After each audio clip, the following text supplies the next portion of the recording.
Good morning. I'm Mike Dennison, MTN's Chief Political Reporter. Welcome to Face the State. I'm here today with MTN political analyst David Parker, Montana State political science professor, and our guest this morning, Governor Brian Schweitzer. We're here to talk about a lot of things today, all things political, but we're also going to talk about the governor's new book. Governor, why don't you tell us a little bit about the book, and while you're doing that, tell us why you wrote this book now. Why did you bring this subject up now, and why are you the expert? Well, those of you who have paid any attention to my political career know that I'm passionate about energy. I didn't study political science in college. I was at Montana State University. I have a master's degree in earth science. I spent my early career working in those oil states. My first posting, I defended my thesis. The next day, I was on a plane to Libya. Spent my first year in Libya. And then I went 7 years to Saudi Arabia. So I spent time in those countries that everybody's talking about right now. And the only reason we're talking about them today is because they have the oil that we don't have. If we could just put up one slide to begin with, here's what really matters. Take a look at this slide, and you'll see that there's a lot of countries that have oil. Half the oil in the world is in the hands of the Venezuelans, the Saudis, and the Canadians. And then you go to Iran, Iraq, Kuwait, United Emirates, Russia, Libya, Nigeria, the United States. We have 2% of the world's oil reserves. We consume 20% of the oil on an annual basis. That's not sustainable. It hasn't been sustainable. And the only reason we spend our time in the Middle East is because they have the oil and we need it. But we have a new system. We have new systems of energy that can take the place of that oil. Today, 70% of the energy we consume in America is non-transportation fuels. Read electricity and natural gas. All we have to do is shift a small part of our transportation fuels to electricity and natural gas, and we'll never need to import another barrel of oil from the Middle East. And so that's what this book is about. This book is about how we're going to shift very rapidly in this country to electric cars, to fuel cell cars, and to natural gas cars. And as we do that, we develop these technologies that we can export to the rest of the world. Because almost all of the rest of the world, except for those few countries that have oil, they're in the same fix as we are. We've become dependent on these. And so this book is about the future of energy, the future of America, and the future of the world. Now, in the book, you talk a lot about battery technology. Why don't you give us a little bit of a snippet about the discussion of batteries from the book? Because that's important. Well, Thomas Edison really was the innovator in batteries all the way back to 1875. By 1910, there were 30 electric car manufacturers in America. About 40% of the cars sold in the world were electric cars by 1910. It was led by the Detroit Automobile Company. In 1910, they had a car that they would guarantee 100 miles on a charge. It drove a record 213 miles on a charge in 1910. Well, today, there are some 30 automobiles made worldwide that are electric cars, and only two can get 100 miles on a charge, the Toyota RAV and the Tesla. What happened during the last 100 years? We didn't spend the money on innovation. Batteries. It's always about storage. In fact, hydrocarbons are simply batteries. 100 million years ago, the single-cell organisms were fueled by solar radiation. That was the heat and the radiant that created the energy that produced these single-cell organisms. They were buried geologically for that last 100 million years. And when we bring those hydrocarbons to the surface, all we're doing is using solar energy that has been stored for 100 million years. Don't you think we can do a little better today than we did 100 years ago? We can. All the great universities, all the great research stations around America are working overtime on new battery technology. And the Russians and the Chinese, they got more spies trying to steal our battery technology than they do any of the rest of our technology in America. The thing that struck me about the book, and frankly, what I've seen throughout your political career, right, is that you've emphasized we need to be energy independent, right? We need to not have to basically rely upon these oil petro dictators. But the thing what struck me about the battery stuff was the largest producer of a lot of the rare metals, earth metals required for those batteries are the Chinese. So wouldn't we just be replacing one bad government with another with this emphasis on this battery technology? Lithium is the battery of choice today. Probably it'll be replaced within 20 or 30 years with zinc or some other metals. But lithium is primarily contained and found. It's found in the United States, but it's found in Latin America, really in Bolivia and Chile. Kazakhstan, a little bit in Russia. But even when we finish mining it, a great part of the ocean contains lithium. That's one of the salts in the ocean. So we're not going to run out of lithium anytime soon. In fact, I say in the book, we didn't leave the Stone Age because we ran out of rocks. We didn't leave the Bronze Age because we ran out of bronze. And when we leave the hydrocarbon era, there will be a lot of coal and oil and gas in the ground. It's just that we're going to have found new systems to create energy, store energy, and use energy. You know, when I was reading the book, the question I had, I read it all and said, this really makes sense. All the things you're talking about, and you know, I've thought this for many years as well, just as a consumer, but you know, why isn't it happening any quicker? What's standing in the way? Is it, tell us about that. Well, I'll tell you what's not standing in the way is investment.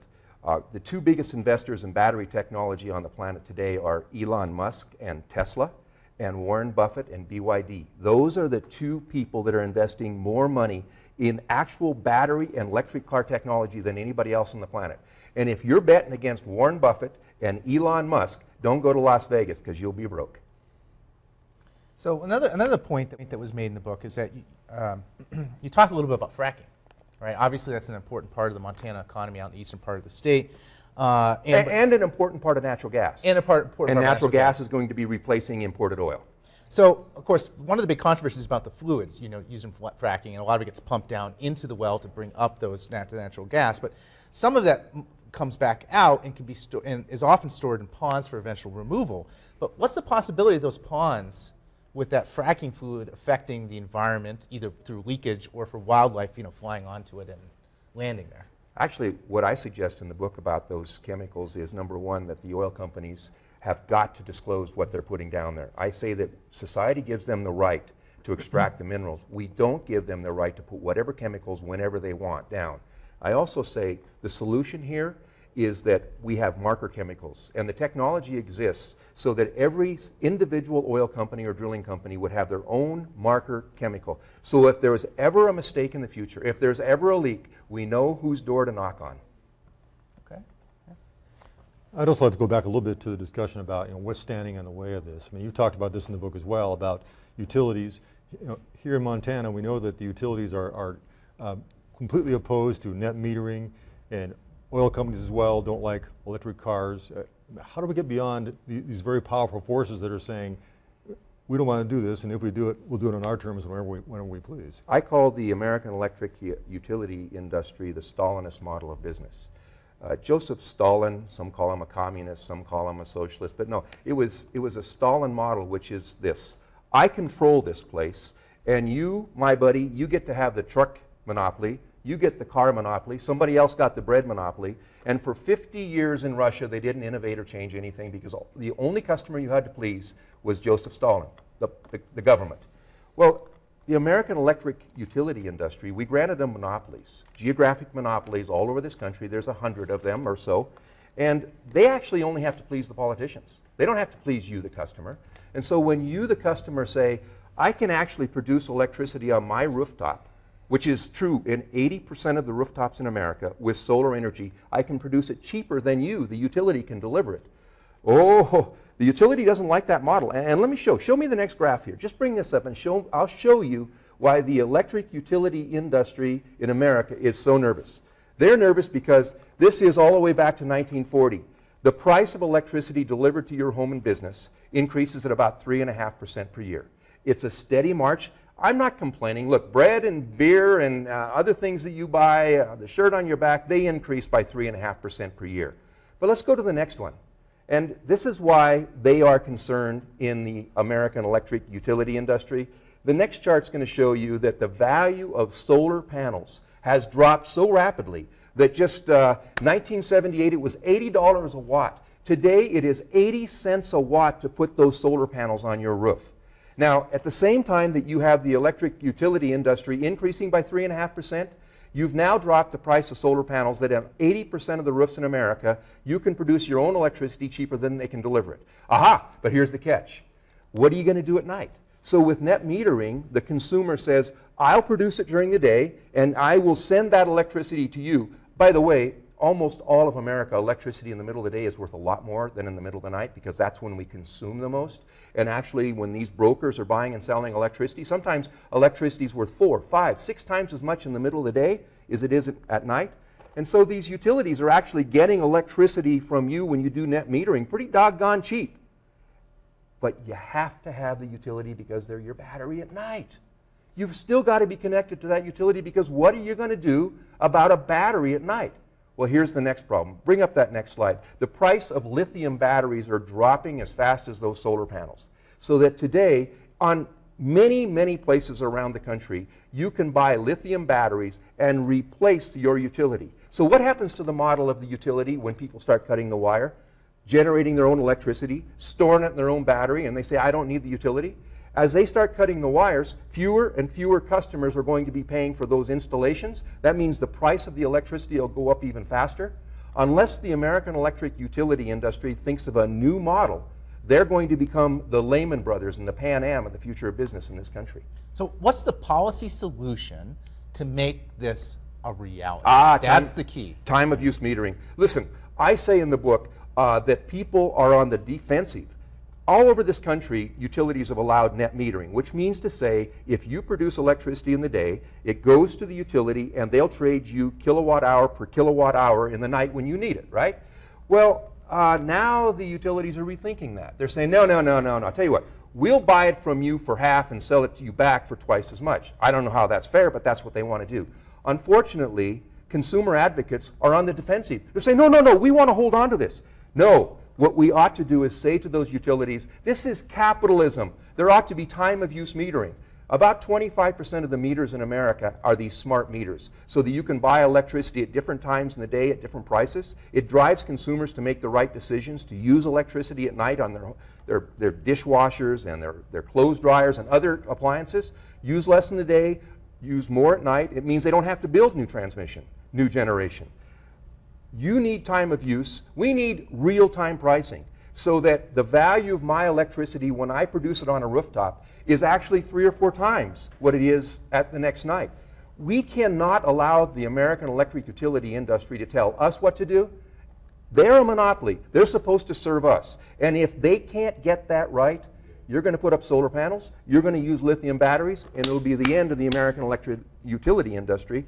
But we also won't import oil, and we won't send our sons and daughters to war in the Middle East to protect the oil supplies for the most anti-woman, anti-Christian, anti-Jewish, anti-democracy regimes on the planet.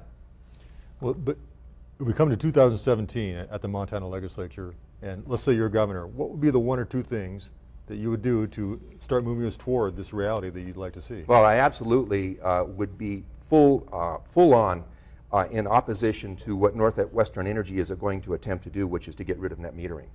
Northwestern Energy right now, about every second year goes before the Public Service Commission. Mike, you cover this all the time. And every time they go before them, they say, we're trying to protect the consumers of tomorrow. So that's why we have to invest more in generation and more in transmission. And then they show you a chart that the price of, the consumption of electricity is going to go up 10 years, 15 and 20 years from now. So they tell the Public Service Commission, we need to raise the rates this year by 4% so that we can afford to build new generation and transmission. Well, here's the problem. If you have rooftop solar and wind projects all across Montana, you don't need new generation built by Northwestern Energy. You don't need new transmission. So it means that that business model of always demanding more becomes obsolete. In 2017, we cannot allow Northwestern Energy to get out of net metering. In fact, we ought to say to Northwestern Energy, why don't you join the rest of the world with time of use meters? You have 0.1% of the meters in Montana are time of use, 25% of the meters in America, and about 75% in New Zealand and Canada and other places around the world have time of use meters. So it makes you a smarter consumer. It means we have to invest less in generation. People will use the electricity smarter, and it will drive us to electric cars. Because if you have the electricity at real price time, you can fill up your battery in the middle of the night, drive it the next day, or if you don't need to drive the 250 miles, you can sell half of that electricity right back into the grid for 3 times what you paid for it, maybe make the payment on the solar panels and on the car. That's the future of American energy. I mean, a big part of this is fixing the distribution system, so it goes both ways, not just the stuff coming from the plants, but you sending into the grid. But the other part that you acknowledge in the book is that the solution is multifaceted in terms of lots of different types of energy, including coal. Now, of course, coal is a dirty fuel, creates mercury pollution and all kinds of bad stuff. But you say, look, we can have clean coal. Well, but to do that, that's expensive. How are we going to pay for that? Not exactly. What I say in the book is that 10 years ago, I was an advocate of coal gasification, and I explain that we've had the technology for nearly 100 years. In fact, in Beulah, North Dakota, there's a coal gasification plant that was completed in 1984 that produces natural gas. And then they sequester. In other words, they store or they pump all of the CO2 back underground and enhance oil production. And I mentioned that we have already identified geologic structures in the United States that could store up to 25% of all the CO2 that would be produced over the next 40 years. Here's the problem with coal. Back in those days, natural gas was worth $10 an MCF.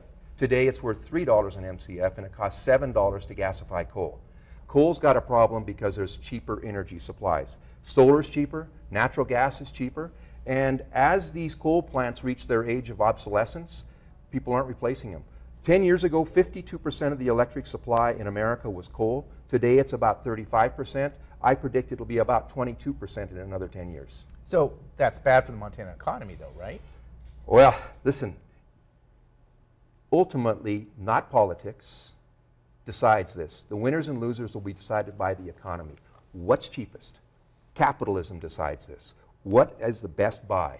What can the consumer get at the lowest price and the best service? And if coal can compete, well, they'll be part of the future. But I don't think they will. Let me tell you why. Because the coal industry and the electric utilities who use coal, they say CO2 and mercury, not that big a problem. And some of the environmental communities say there's no such thing as clean coal.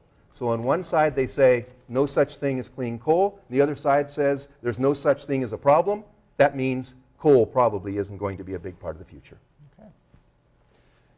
Let's talk a little bit about politics. We've talked a lot about energy, and we'll talk a little bit more about your political future if there is one. But we have a governor's race coming up. You were one of the first governors, or maybe the first governor, to serve without having elected office beforehand. We have Greg Gianforte, a businessman from Bozeman, in that same position. Why wouldn't he be a good governor, and why should people re-elect Steve Bullock? Well, I don't know this fellow Gianforte. I've met him a couple of times, and yes, he is a businessman. But when I ran for governor, it was after 16 years of Republicans who had passed utility deregulation, who had budget deficits, who had been raising taxes, who didn't apparently know how to run a government. And I simply said, I'm going to run it like a small businessman. And so during my years, we didn't raise taxes. We built the largest budget surpluses in history. As you know, we invested more new money in education than any time in history. Steve Bullock becomes governor with a big budget surplus. He still has that budget surplus. He hasn't raised taxes. We have some of the lowest unemployment in the history of Montana, something like 4.1%. He's invested in education. He's very popular. Look, I said to somebody else, if you have a football team and the coach just finished the season 10-1, you're going to rehire that coach. And I think that's probably what Montana's going to do with Steve Bullock. Are you going to be involved at all in the 2016 cycle, helping out the Democratic Party here in the state? Well, I might. I'm usually trying to be helpful. I write some small checks, like a lot of people do. But I'm not in politics anymore. I've moved on. I'm a businessman. I'm in the natural resource business, and of course, I'm now an author. Are we sure that you're done with politics? I mean, you could become governor in 2020 again if you wanted to. There was talk, and usually this is the arc, right? You write a book, and then most people that were involved in politics, then they go on to other things. I mean, I've lived my life in chapters. As you know, I finished graduate school in Bozeman. I got my master's degree in soil science, and then I spent the next decade working overseas, mostly in the Middle East. I came back to Montana, ran ranches for the next couple of decades. I served 8 years as governor, the only governor elected, as Mike mentioned, that came directly from the business world, having not been elected to anything else. Why should it surprise anybody that I'll go on to the next chapter in my life? Okay. You talked about how well you did as governor, and in your view, and Governor Bullock as well, as a Democrat. Why is it that Democrats can't seem to win the legislature in Montana and be a more dominant party, given the success? Well, I guess if you're worried about the demise of a political party in Montana, you ought to be worried about the Republicans. They fired all their staff and closed their office in Helen. I don't even know that they have a statewide office anymore. And as you probably know, 4 out of 5 of the statewide offices are held by Democrats. The legislature is made up of many of the rural districts, and as you know, there has been some gerrymandering, and it's tipped slightly to the balance of Republicans. It swings back and forth. The Republicans have controlled the legislature for most of the last 30 years. But as you've just mentioned, for the last, I guess it's been 11 years, there's been a governor who's been a Democrat. Well, I know Democrats are really excited by the fact they see the Republican Party here, they say, in disarray. They look at nationally and they're like, look at what's going on in the House of Representatives. They're all excited because they can't figure out who the heck the speaker is going to be. But there was a recent article by Vox. It's a great piece written by Ezra Klein. Basically says it's actually the Democrats that are in deep trouble. He says 70% of state legislatures, more than 60% of the governors, 55% of the attorney generals and secretaries of state are all in Republicans' hands. And of course, Republicans control both chambers of Congress. So isn't it really the Democrats that are in trouble nationally? And how would you lead them to electoral viability? Let me tell you who's in trouble. Both of these political parties. I think we have the highest percentage of people who say they're independents that we have in the last 50 years. People say, I don't trust the Republicans, I don't trust the Democrats, I don't trust anybody in Washington, D.C., and can you blame them? Well, but of course, most of those independents lean one way or the other. I mean, they either vote Democratic or they vote Republican. And they do, and they decide these elections. They lean this way, then they lean that way. They lean this way, then they lean that way. So I think both of these political parties who run back to their base, both on the Republican side and on the Democratic side, and that's why these members of Congress are so despised by the people in this country, because 85% of the members of Congress come from safe districts. All you got to do is win a Republican primary and you're the next congressman. All you have to do is win a Democratic primary and you're the next congressman or congresswoman. And then they act like it when they get there. Montana is a place that looks people over and they decide whether they like them, whether they trust them, and they might be a Democrat, they might be a Republican, and in the future, they might be independents. One thing I'm curious about, back in 2014 when we were deciding who was going to run for the U.S. Senate, everyone thought you were going to run to take Senator Baucus's seat, but you did not. And I feel like we never really got a good explanation as to why you didn't do that. Mike, you should read the newspapers. I think I oftentimes said I was not. In fact, when I was asked by the Associated Press whether I would consider it, I said, well, I'm not goofy enough to be a member of Congress, and I'm not senile enough to be in the United States Senate. But you were building a campaign organization, though. Not really. You were talking to people. No, there were people that were advocating for me. As you know, there was a national group. I kicked the tires. I walked right to the edge and I said, I got a great life. I've got a smart dog, a beautiful wife, a ranch to run. Why the hell would I want to go to Washington, D.C.? Because the Democratic Party needed you to keep that seat. So why not? I didn't sign up for life to be in politics. You have a bunch of students that are studying political science at Montana State University, and a bunch of them want to go to work for a county commissioner or a legislator. And eventually, when they're 30 years old, they want to run for office. And then when they're 38, they want to run for Congress. And then when they're about 49, they want to run for the Senate. I didn't sign up for any of this. I'm an earth scientist. I've been in business. I'm a scientist. I'm a businessman. I did my 8 years. I hope that I did my best for the people of Montana, but I can move on and be very comfortable doing it. So can we say definitively you're on a new chapter and that chapter doesn't involve politics? I am on a new chapter and I'm not running for anything right now. Now, who's to say I won't run for something? You know, the mayor of Georgetown Lake, he's been there for a lot of years, and I might take a run at him. Now, do you still have your contract with MSNBC? What happened to that? I mean, in the wake of the comments you made about Cantor and Feinstein, did that get you in trouble? I was on a one-year contract, and the contract expired. I had a stint on television. I don't like it, frankly. You guys are probably pretty good at this, but you're in an argument on television. You watch this cable news. You got 3 or 4 people. You got 2 minutes to sum up your side of the story. You can't sum up your side of the story in a couple of minutes.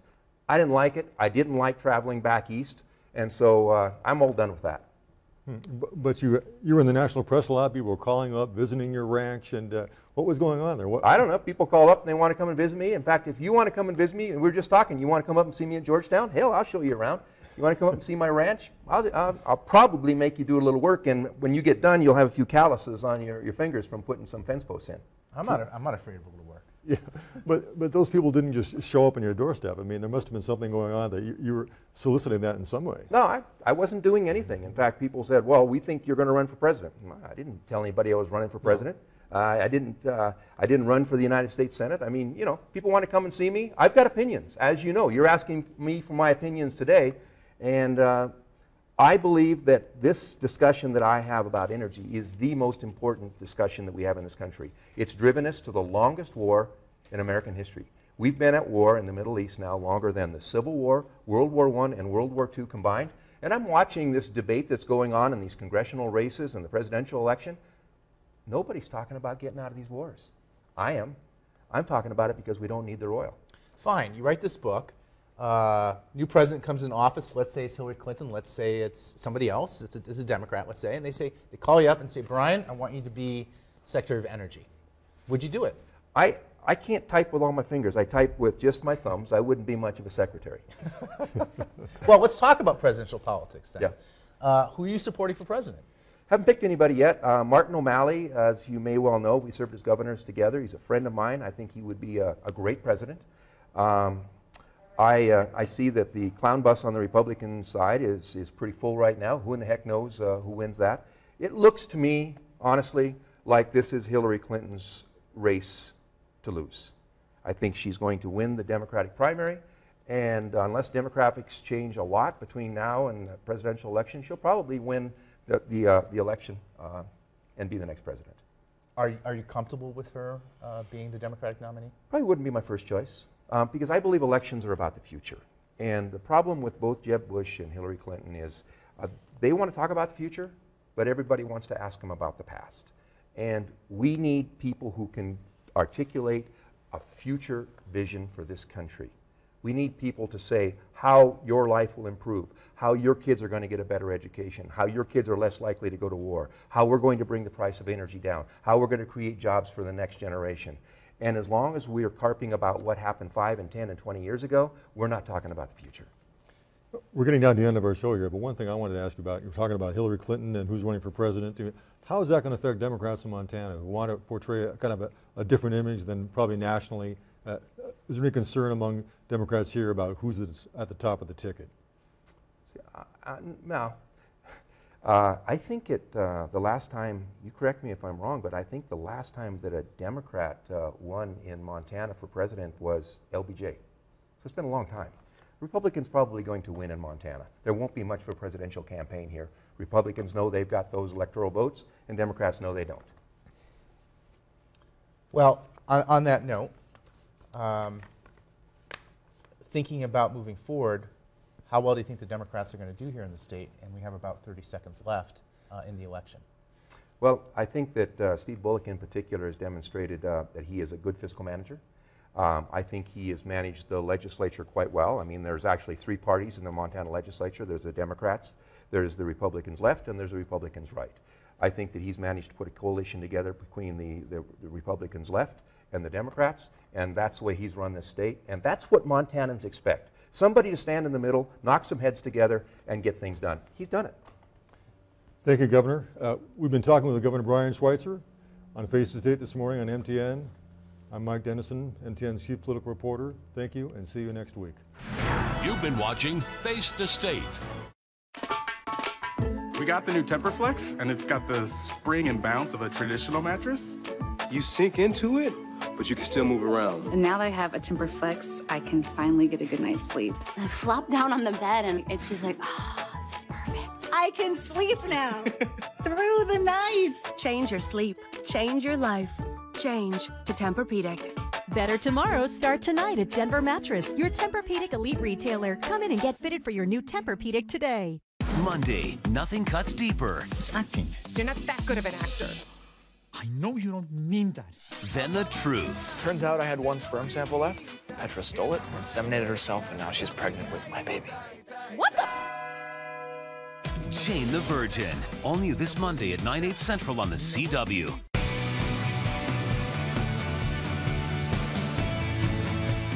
Don't miss Jane the Virgin, Monday at 8 on CW Great Falls.